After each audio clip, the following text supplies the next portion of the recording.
Samahan niyo ako at magawa naman tayo ng sinantulan for today's video. Pero bago yan, lumagpas na naman nga ako ng bakod, mapitas lamang aring langka ng aming kapitbahay. Matagal na rin talaga ring inaabangan ko na mahinog at rin na nga at nangangamoy na, kaya naman bago pa makuha ng may-ari ay inunahan na namin. Maaga pa nga lamang ari at wag lamang talaga makain kung hindi pa nag-aalmusal. Sa sobrang hiya ko nga sa may-ari ng langka, nanghingi na rin ako ng saging at makapagturon nga mamayang merienda at tamang-tama at alahukan ko nga ng langka. Pagkatapos nga namin mangain ng langka dyan, ay sisimula na rin namin manguha ng santol at dini nga sana kami mamimitas at parang hindi talaga aring nababawasan at wala ngang nangunguha, kaya nalalaglag lang talaga. At kaya naman pala walang nangunguha dini, may tabuan pala ang puno kaya walang makaakyat. Kaya dito na lang ulit kami sa isang puno pumunta. Marami din kasi aring bunga lalo na sa taas. At para mapabilis ang aming pamimitas, may isang umakyat sa puno at may isang taga-sungkit na rin. Habang ako naman ay taga-limot dyan. Dati nga rin may puno si ate dito ng santol na sobrang lalaki talaga ng bunga at yun talaga yung tinatawag na Bangkok at mas matamis din talaga ang lasa noon at mas masakit kapag natamaan ka. Kaso nga ay masyadong malapit din sa bahay nila, kaya nung lumaki na ang puno pinutol na rin nila. Native santol nga pala ari, medyo maliliit pero may mas maliliit pa rin talaga dini. At natatandaan ko pa nga dati nung mga bata pa kami na sa tuwing kumakain kami ng santol at malunok daw namin ang mga buto magiging santol na rin kami. At ngayon nga ay natatawa na lang talaga ako. Kung kami noon napapaniwala sa ganong mga kasabihan, ang mga bata ngayon atawanan ka na lamang talaga. Isa-isa ko na nga pinulot aring mga santol at parang nauntian pa nga ako at sabi nga rin na pamangkin ko ay inasipag pa rin daw siyang makakyat, kaya naman dinagdagan pa namin. Inugog na nga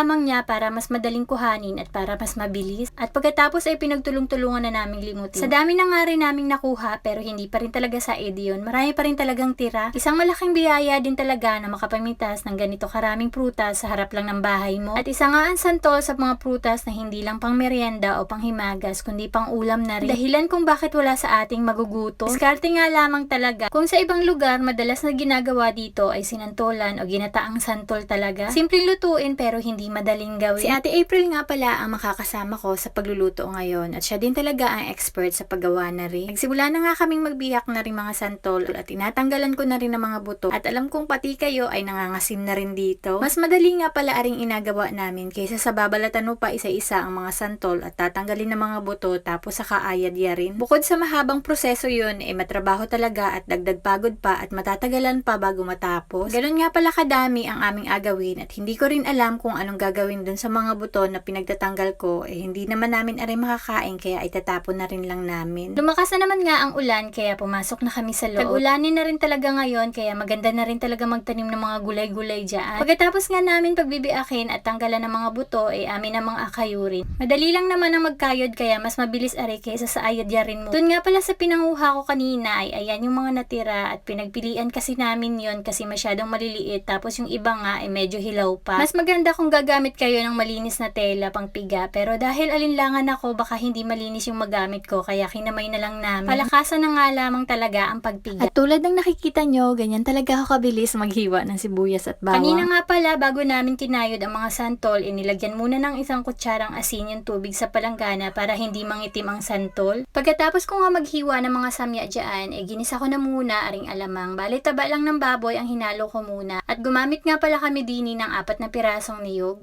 Nung mainit na ang kawali, una kong nilagay aring santol. Bali haluin ko muna ito ng ilang minuto tapos nilagyan ko ng isang magic sarap at paminta. Hinalo ko lamang ulit tapos sunod kong inilagay ang unang piga na gata. Pagkatapos isinunod ko na ang mga samya na hiniwa ko kaninang sibuyas, bawang at sili. Inilagay ko na rin aring alamang na iginisa ko kanina. May halong taba nga pala yun ng baboy kaya sa halip na igisa ko kasama ng santol, sinama ko na lahat sa paggisa ng alamang. Nilagyan ko na rin ng asukal at konting asin. Halo lamang ng halo ang kailangan talaga tini. Pagkatapos inilagay ko na rin ang pangalawang piga na gata. Hindi nga pala sapat ang binili kong alamang dini sa gagawing santol kaya naman nilagyan namin rin ng isang boteng bagoong. Sa paglagay nga namin ay gumamit kami ng salaan. Dapat nga pala nag-iwan ako ng kaunting gata para mas madaling masala. Doon nga pala sa siling nilagay ko kung mahilig kayo sa maanghang kokonti yun para sa inyo. Pero para makakain din naman ng mga bata kaya hindi ko din talaga masyadong pinakadamihan. Pero kung ako lang din mas gusto ko talaga yung medyo maanghang. Kakaunti din pala yun kapag naluto na. Medyo matrabaho nga lang din talaga sa paggawa kaya kung ako lang din hindi ko to matatapos lalo na kung maramihan. Kaya naman salamat sa mga tumulong sa akin sa pagkuha ng mga santol, pagkayod at paghahanap ng ng niyog sa kapitbahay at lahat ng yun ay libre lamang at di nilang talaga sa probinsya merong ganari. Pagtapos ko nga pala aring tikman at madagdagan kung anong kulang ay halo lamang talaga ng halo hanggang sa maluto. Malalaman kasing luto na ari kapag nakikita mong nagmamantika na. At ari na nga ang ating sinantolan o ginataang santol na swak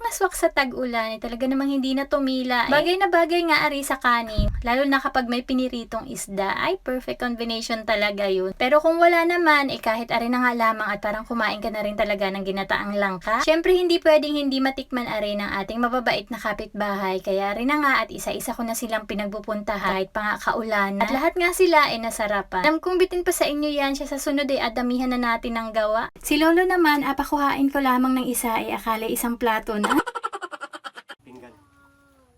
Yung isa lang po. Isa lang baga? Natikim. Ari namang si Maring Rika, matikim lamang, nakalipstick pa, parang pinaghandaan eh. Malayo pa nga lamang ako ay natanaw ko na si Kuya Tuboy na malayo din ang tanaw kaya sabi ko ay tikman niya aring santol at para bagang ang layo ng inaisip na rin. Masarap nga daw iulam sa kanin. Inintay ko pa nga dyan si Tio Naldo at nagbahog pa nga ng baboy. At malayo pa nga lamang ay mukhang masarap na nga daw. Kaya kumuha na ng kanyang kabahagi at yung pangbahog sa baboy na niyog ay pinanggata na namin. Tibay na, no? Tibay na. Ang galing mo, ano? At aring ang panghuli ay talaga namang hindi man lang pinansin. Inuna pa ang Marites sa akin. Awan baga anong inasabi.